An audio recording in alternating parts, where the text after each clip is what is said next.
Happy Tuesday morning to you, everyone. Welcome back to Morning Musings.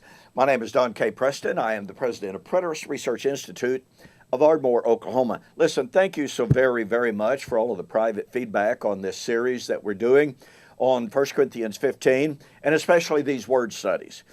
Many of you have contacted me privately saying, wow, this has just really opened my eyes and my mind to realize that Paul was using these words in a way that's completely different from the way that we have been taught traditionally. You know, our responsibility as biblical students is to determine what the original author, what Paul meant when he wrote 2,000 years ago. Our responsibility is not to determine what we can make it mean, nor is it our responsibility or even right to make the words means something that they did not mean originally. And as in the last video, when I pointed out, for instance, that Paul, when he said it is sown in dishonor, and then he turns right around and says it is sown in weakness, that he was using a Hebrew parallelism. Well, a Hebrew parallelism simply means that the writer and author was saying the exact same identical thing, he's just using different words. And to put a completely different definition on the words that he uses is improper in the Hebraic expression of parallelism. Now, I want you to notice that Paul, as he continues his discussion, and I have to tell you, this particular word study had a profound impact on me many years ago when I very first saw it. It was like, oh my goodness. So Paul in 1 Corinthians chapter 15 says, verse 44 now, we've been looking at verse 43, but he says, it, by the way, that's the body, once again, of verse 35. Someone will say, with what body, singular, do they, plural, come? Now notice, it is sown a natural body. It is raised a spiritual body. There's a natural body, and there's a spiritual body. Now, we're going to spend some time on verse 45 for sure, but I want you to notice Paul's use of natural versus spiritual. I got to tell you, when I was just a young man, 17 or so years old, I was preaching at a little small country congregation in northwest Arkansas, and I went to that verse, and I was applying it referring to the biological body. Well, it's natural.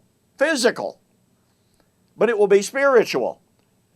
And I went across that and I talked about how we don't get a physical body back, we get a spiritual body back. And again, I was speaking of the biological body. And I thought I was just preaching straight out of the book.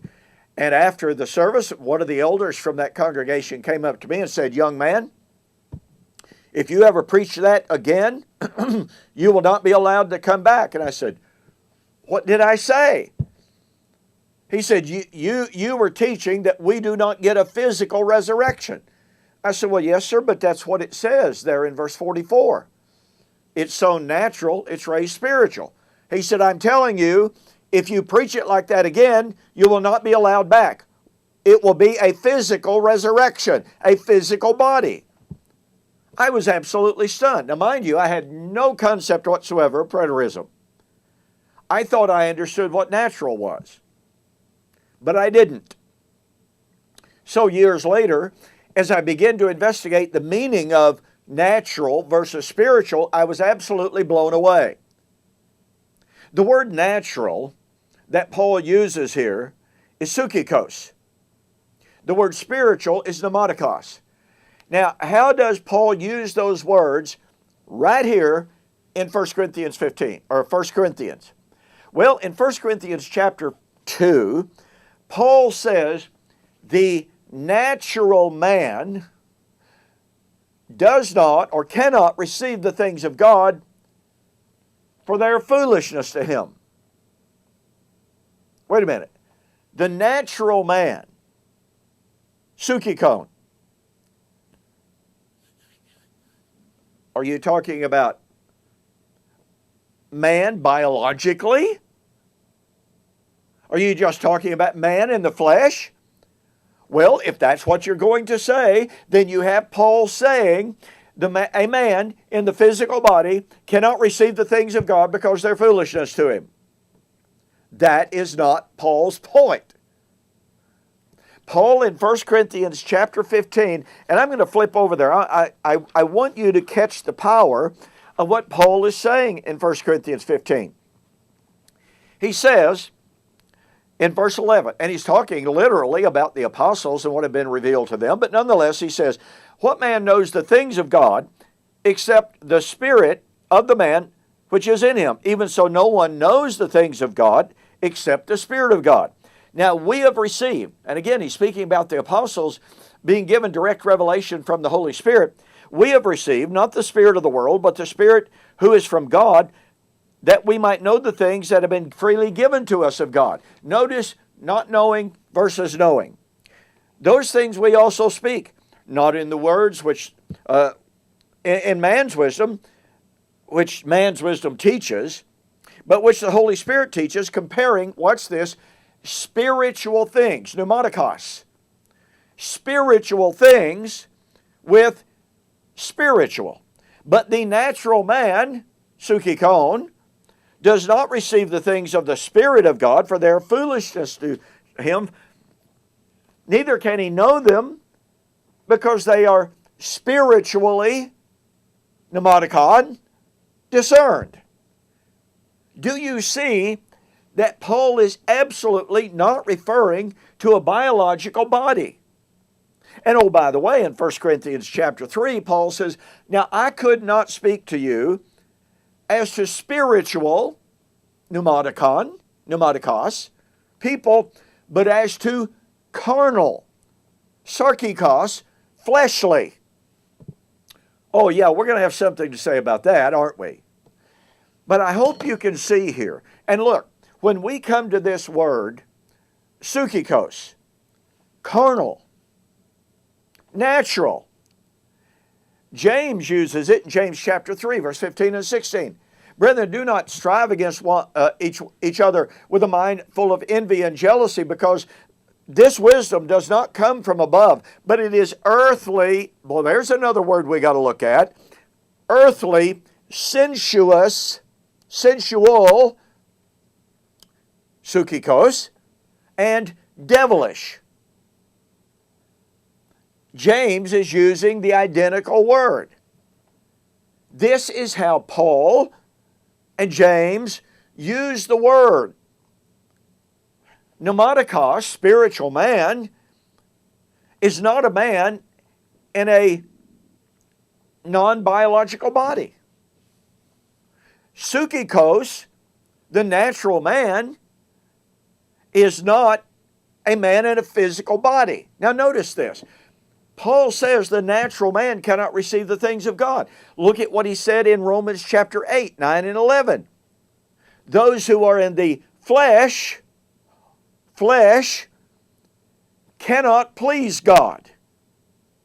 Do you see how Paul is interchangeably using psychikos with sarkikos, or sarkos, flesh? And again, more on flesh as we continue.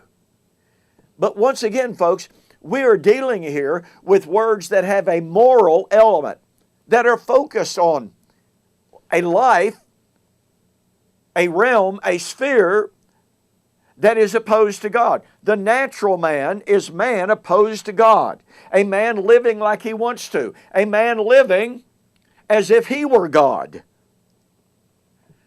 And the spiritual man is the man who has given himself, given his heart, given his mind, given his soul to understanding, that is submissive to the mind of God. And remember, that's how Paul is using the concept and the concepts in 1 Corinthians 15 when he says the resurrection would be the time of the deliverance from the law that was the strength of sin, the time of deliverance from sin, the sting of death. Well, what is sin? It's the life of the natural man.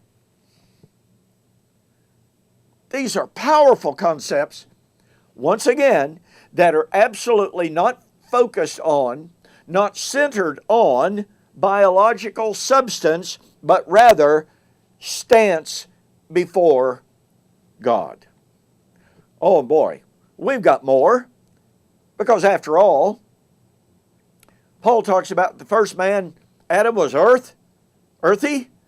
Second man, or the second Adam, a life-giving spirit.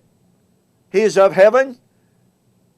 And we're going to see how that is played out in Paul's theology, and even in James chapter 3, when he talks about the sensual knowledge, the psychikos knowledge is earthly. So we've got more. Don't forget to get yourself a copy of The Last Enemy and the Triumph of Christ. The triumph of Christ over the natural man. Go to my website, BibleProphecy.com, order the book, include a note that says, Don, I saw the offer on YouTube or Facebook, and your total cost will be $8. I'll refund everything except $8. Okay, we've got more. We will see you on the flip side.